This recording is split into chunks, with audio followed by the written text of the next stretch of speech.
Hello everybody, it's TMOG217. Welcome to a LEGO Star Wars set review. Taking a look at set number 75369, the Boba Fett Mech. This is a set that released on August 1st of 2023. Contains 155 pieces and one minifigure. So here is the Boba Fett Mech. Definitely looks like it resembles Boba Fett. So I'd say LEGO accomplished points in terms of capturing the look of Boba Fett himself in a play scale mech for him. You do have a printed tile of Boba Fett's armor. That's the only thing about this build that really makes it exclusive in terms of the build. It does have a few play features, namely the stud shooter, which is a little bit of a wonky build for Boba Fett's blaster, but yeah, regardless, it's a stud shooter. You push down right here and out will fire a singular stud, and thankfully you do get a handful of others if you lose the stud. The fingers are a little bit weird because you can place it making it look like it wraps around. The gun is kind of built in place. You can't really remove the gun, and I guess this is a thumb. It's a little bit of a weird thumb. I don't know.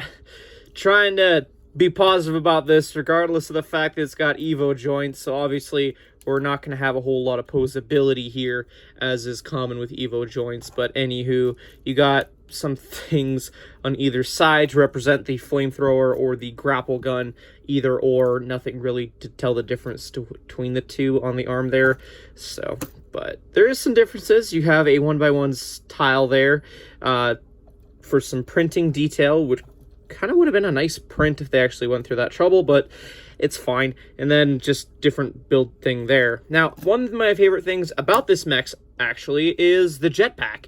The jetpack is kind of detachable if you want to attach it to wherever. The mech cockpit piece itself is a whole new molded piece that is new for these Star Wars mechs. I don't know if they'll use it in Marvel mechs going forward. We'll have to wait and see.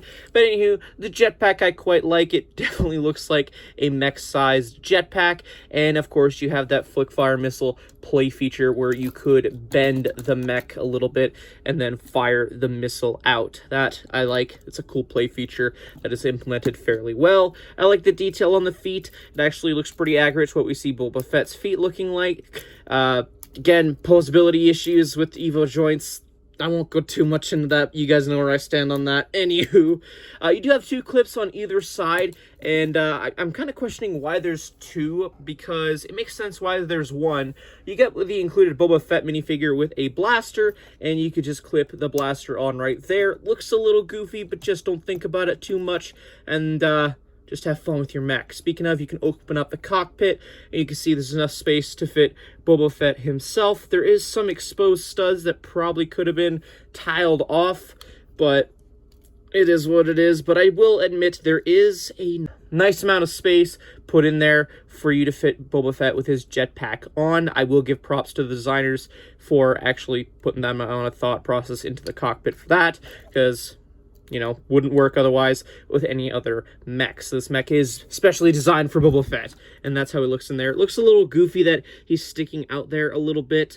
I do think all the other mechs, both from Marvel and Star Wars, well, Marvel's the main one to go off of, don't have the figure's torso sticking out that much, so it kind of looks a little wonky from that angle. So I don't know if there's any way to modify that, or if that's just a con due to the fact of integrating the jetpack in there.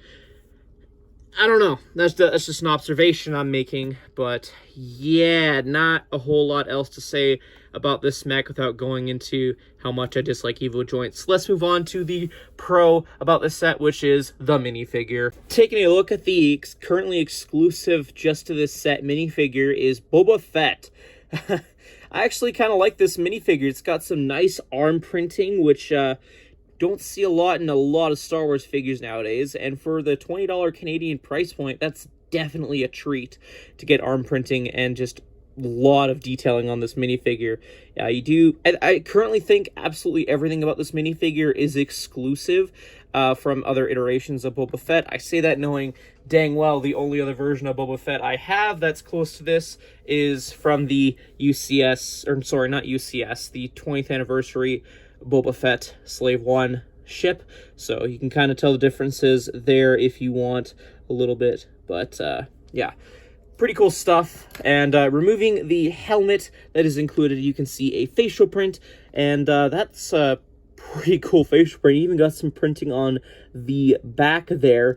And one thing that I noticed while messing around with this minifigure is it actually looks well like a younger version of the Book of Boba Fett minifigure version of him. As you guys can see, all the detailing right there, even right down to the scarring on the back of the head. Really, really interesting attention to detail for that. It's not something they need to do for a set at this price point, but it is very much appreciated in my opinion. But removing the jetpack on the minifigure that's included in this set, you're able to have a better look at the torso print. It's pretty cool. Again, more detailing of wear and tear. And yeah, not really much else to say about this minifigure. Let's have a look at what else the set includes. Taking a look at the instructions included in this set, you have a wonky looking rendition along with the QR code. If you want to scan that, build the set digitally via the Lego Digital Instructions app. Consists of 3 bags. Pretty straightforward building technique. It's nothing too complex. You have Boba Fett as the progress bar, and yeah, just flipping all the way to the back.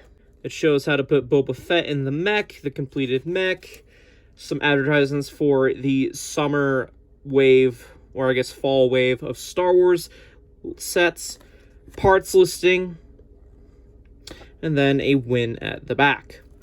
In terms of extra parts, this is all that I got in my copy of the set. Overall, for a set that retails for 20 Canadian dollars, as much as I'd love to go on griping about the Evo joints making this mech more posable, y'all know the spiel about that, but regardless, as a build, besides that, it's okay. I kind of wish the blaster was a little bit more blaster looking than just a stud shooter with some bricks thrown on it. Other than that, the detailing on this is kind of cool. Maybe a bit of a better thumb. Other than that, everything else I'm fine with for 20 Canadian dollars.